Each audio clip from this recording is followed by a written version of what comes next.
आणि थेट जाऊया संजय राऊत बोलतायत। बोलिए क्या बात है। सीट बंटवारे की बातचीत कहां तक पहुंची, कहां मसला फंसा हुआ है, कब तक होने का सुलझने का मामला है? अभी अभी मेरी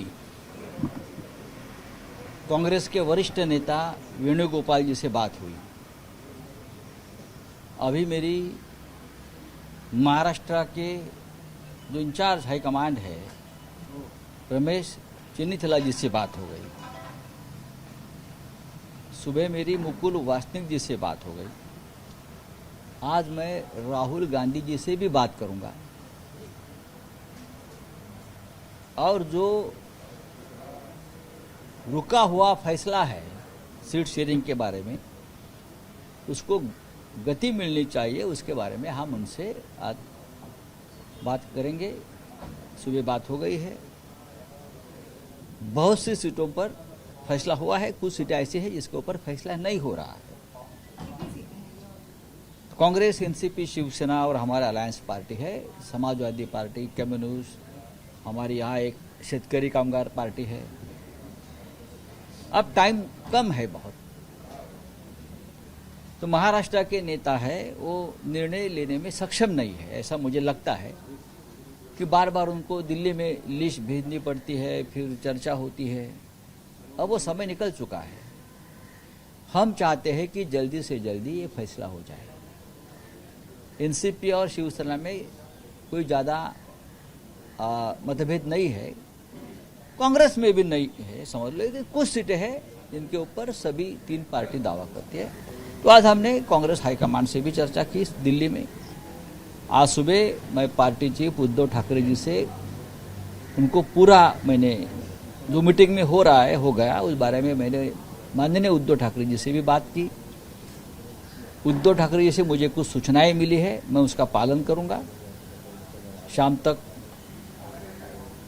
और मुझे लगता है कि ये मामला सुलझ जाएगा। सर, नाना पटोले का रवैया सर काफी अड़िग है, वो अड़ियल रवैया अपना रहे, जिस वजह से पूरा मामला फंसा हुआ है, ऐसी जानकारी सामने आ रही है। मुझे मालूम नहीं, शिवसेना के साथ कोई इस प्रकार का रवैया नहीं कर सकता। ये शिवसेना है, हम ज़्यादा अनुभवी है महाराष्ट्र के। नाना पटोले हमारे साथी है, लेकिन कुछ सीट पर पेच है, वो दूर हो जाएगा। वोट जिहाद का आरोप लगाया कल सर सुधांशु त्रिवेदी है, तो उनका कहना है तो सुधांशु त्रिवेदी कौन है वोट जिहाद वाले? ये खुद की पार्टी वोट जिहाद करती है। आप देखिए ना, उनके जो किरण रिजिजू क्या बोल रहे हैं, मुसलमानों को हमें वोट दीजिए, हम आपको मंत्री बनाएंगे। हाँ, ट्रिपल तलाक का जो निर्णय लिया वोट जिहाद है ना, कि मुस्लिम महिलाओं ने हमको वोट करना चाहिए। तो पुलवामा में जो आपने जो कांड किया है वो क्या है? वो भी वोट जिहाद है। तो ये जो है पोपट बीजेपी के सब, उनको चुप बैठिए, नहीं तो पूरा पोल खुल जाएगा। चला बोला। मराठीमध्ये हवं आहे की नेमकं महाविकास आघाडीचं जागा वाटप कुठपर्यंत आलेलं आहे? काँग्रेस, एनसीपी आणि शिवसेना युनिटी काही सहमती झाली आहे? आम्ही असं अपेक्षा करतो की महाविकास आघाडीच्या जागा वाटपाची चर्चा अधिक वेगानं व्हावी आणि निर्णयापर्यंत तातडीनं येणं गरजेचं आहे। मला कारणामध्ये जायचं नाही, पण नक्कीच 200 पेक्षा जास्त जागांवरती आमच्यामध्ये सहमती आहे। उरलेल्या जागांचा तिढा पडलेला आहे, पेच।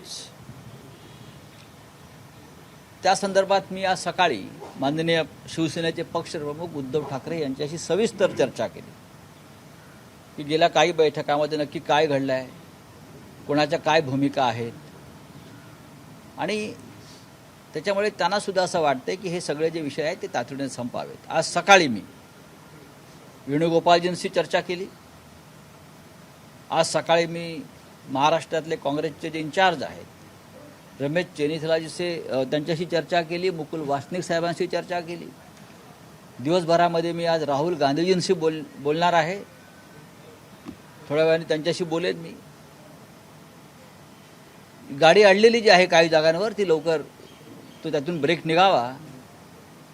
महाराष्ट्रामध्ये प्रत्येक पक्षाला, काँग्रेस असेल, राष्ट्रवादी असेल, शिवसेना असेल, प्रत्येकाला आपले पक्ष टिकवायचे आहेत, चालवायचे आहेत। कार्यकर्त्यांच्या भावना आहेत, त्याच्यामुळे जास्त खेचाखेची ही बरी नाही, आम्हालाही माहिती आहे। पण निर्णय लवकर व्हावेत, भारतीय जनता पक्षाचा पराभव आम्हाला करायचा आहे. या महाराष्ट्रामध्ये एक भ्रष्ट सरकार आहे, त्याचा पराभव आम्हाला करायचा आहे. भारतीय जनता पक्षाशी कसं लढायचं हे आम्हाला माहिती आहे. कारण भारतीय जनता पक्षानं महाराष्ट्रात किंवा मिंदे गटानं अमित शहांनी सगळ्यात जास्त कोणाला महाराष्ट्रात त्रास दिला असेल तर शिवसेनेला दिलेला आहे. आमच्यासारखे लोक तुरुंगात जाऊन आले. त्याच्यामुळे आम्हाला माहिती आहे की टार्गेटवर कोण आहे आणि काय होऊ शकतं. या सगळ्या भाजपच्या ज्या बिश्नोई गँग आहेत, या सगळ्या बिश्नोई गँग आहेत. त्यांच्याकडे हत्यारं नसतील, पण त्यांच्याकडे जी हत्यारं आहेत ईडी CBI सारखी, त्याच्यामुळे त्यातून जे आम्हाला त्रास देत आहेत, हा त्रास सहन करून आम्ही उभे आहोत. नाही, पण राऊत साहेब, जी यादी सतत काँग्रेसकडून हायकमांडकडे पाठवली जाते आहे. नाही त्यामुळे आम्हाला विलंब होतोय. बघा असं आहे की काँग्रेसची एक यंत्रणा आहे की त्यांना इथून यादी काँग्रेस काय त्यांची स्क्रीनिंग कमिटी, अमुक कमिटी, तमुक कमिटी. आमचं असं म्हणणं आहे की हे निर्णय महाराष्ट्रात झाले तर फार वेगानं होतील. शिवसेना पक्षप्रमुख किंवा शरद पवार साहेब हे महाराष्ट्रात आहेत, आमच्यामध्ये काही त्याच्यामध्ये फार गंभीर बाब नसते. आम्ही लगेच चर्चा करतो.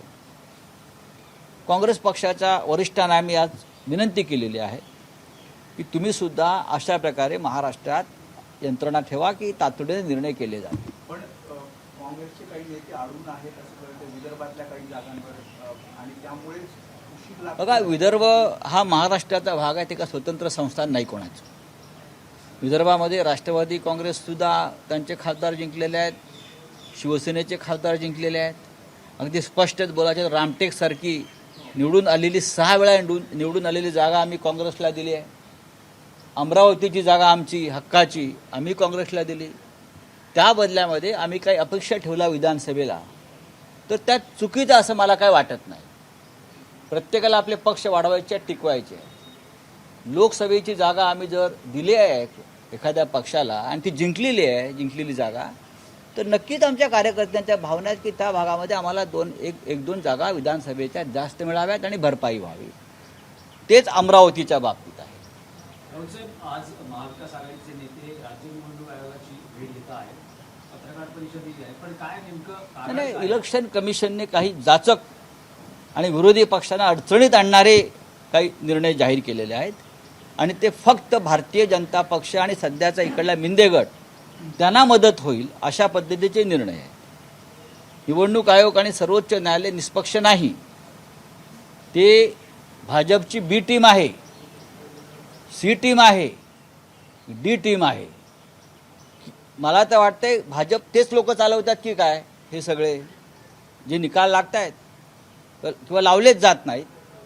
त्याच्यामुळे आम्हाला निवडणूक आयोग जरी काही करणार नसलं तरी जनतेसमोर आम्हाला हे विषय आणावे लागतील. सर, आज आप चुनाव आयोग से मिलने जा रहे हैं. लोकसभा चुनाव में हमने देखा कि जहां पर MVM मजबूत थी वहां पर EVM में काफी गड़बड़ियां. इस बार भी ये कोशिश चल रही है. इसलिए आज चुनाव आयोग के पास हम कुछ तथ्य लेकर जा रहे हैं. Thank you. मोठे पक्षप्रवेश आज होत आहेत ज्यामध्ये राजन तेली सुद्धा येत आहेत, दीपक आबा प्रमुख सोलापूरचे सांगोल्याचे दीपक आबा साळुंके यांचा प्रवेश आहे. राजन तेली सावंतवाडीचे ह्यांचा प्रवेश आहे.